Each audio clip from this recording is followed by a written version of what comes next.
Shalom jemaat yang terkasih di dalam Tuhan. Judul renungan kita hari ini adalah keadilan berdasarkan kasih atau kebencian. Bagian firman Tuhan yang akan melandasi renungan kita bersama terambil dari Amsal pasal 10 ayat 12, terjemahan baru yang berbunyi demikian. Kebencian menimbulkan pertengkaran, tetapi kasih menutupi segala pelanggaran. Bapak, Ibu, saudara-saudari yang terkasih di dalam Tuhan, hampir semua hal yang terjadi di dunia ini memiliki dua sisi. Bahkan hal negatif pun memiliki dua sisi. Termasuk kata pertengkaran dalam Amsal hari ini dapat dimaknai dengan dua sisi, yaitu dari sisi kebencian dan sisi kasih. Pertengkaran yang dituliskan dalam Amsal hari ini memiliki makna bukan hanya sekadar pertengkaran biasa yang terjadi dalam rumah tangga atau pertemanan dan persahabatan. Tetapi pertengkaran yang dimaksud adalah dalam konteks mencari keadilan dan biasanya melibatkan orang banyak. Menurut Bapak, Ibu, saudara-saudari, apa yang mendorong seseorang untuk mencari keadilan? Tentu jawaban yang terlintas adalah karena mereka merasakan ketidakadilan dalam hidup mereka. Terkadang orang-orang yang tidak merasakan keadilan memiliki kecenderungan untuk membenci.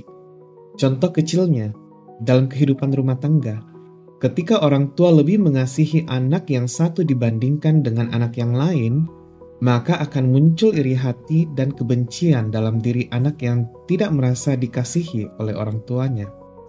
Dan dia akan berusaha untuk mencari keadilan dengan mengadukan orang tuanya kepada om atau tantenya, ataupun kepada kakek dan neneknya.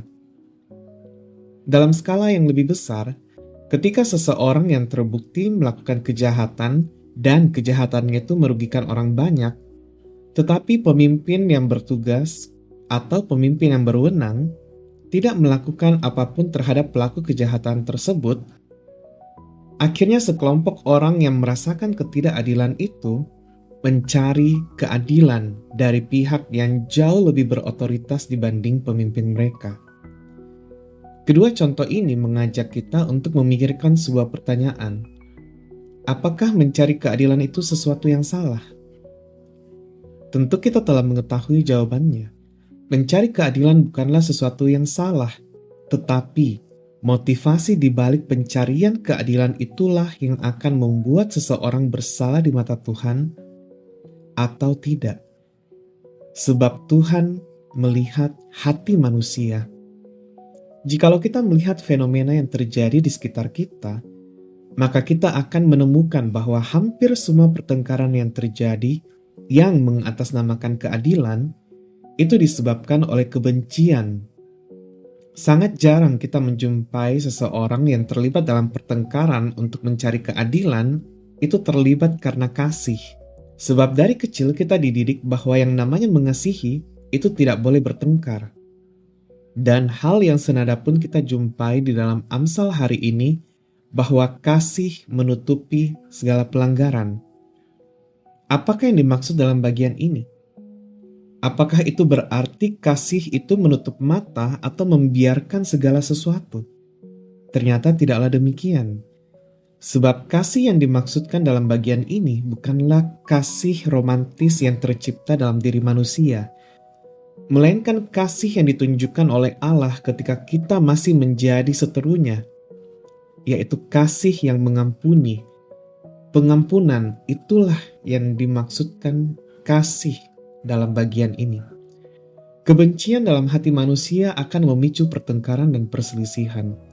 Tetapi pengampunan yang berasal dari Tuhan yang dirasakan itu tidak akan memandang kesalahan dan juga pelanggaran orang lain.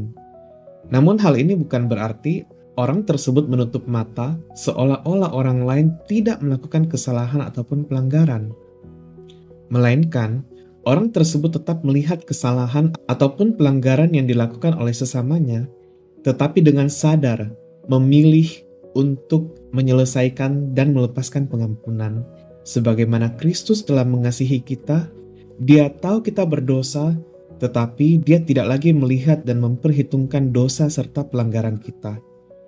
Bahkan ketika kita jatuh dalam dosa dan kita mengakuinya, Kristus akan kembali memberikan pengampunan itu kepada kita. Sungguh kasih yang tidak dapat kita pahami, kasih yang ada di luar pemikiran kita. Kabar baiknya adalah, oleh karya Allah kita dimampukan untuk memiliki kasih yang sama. Sebab Kristus sendiri telah menanamkan kasih itu dalam diri kita melalui Roh-Nya yang kudus, yang akan menumbuhkan kasih itu serta menguatkan kita untuk melepaskan pengampunan dan tidak lagi mengingat kesalahan dan pelanggaran orang lain kepada kita. Pertanyaan untuk kita renungkan bersama, apakah langkah praktis yang dapat kita lakukan untuk melepaskan pengampunan? Mari kita berdoa. Allah Bapa yang bertahta dalam kerajaan surga, ajar kami untuk mengenal kasih dan pengampunan-Mu yang begitu sempurna dalam hidup kami. Ajar kami, kuatkan kami untuk melakukannya, sehingga kami dapat memancarkan kasih dan pengampunan-Mu dalam hidup kami. Amin. Demikianlah renungan kita bersama pada hari ini.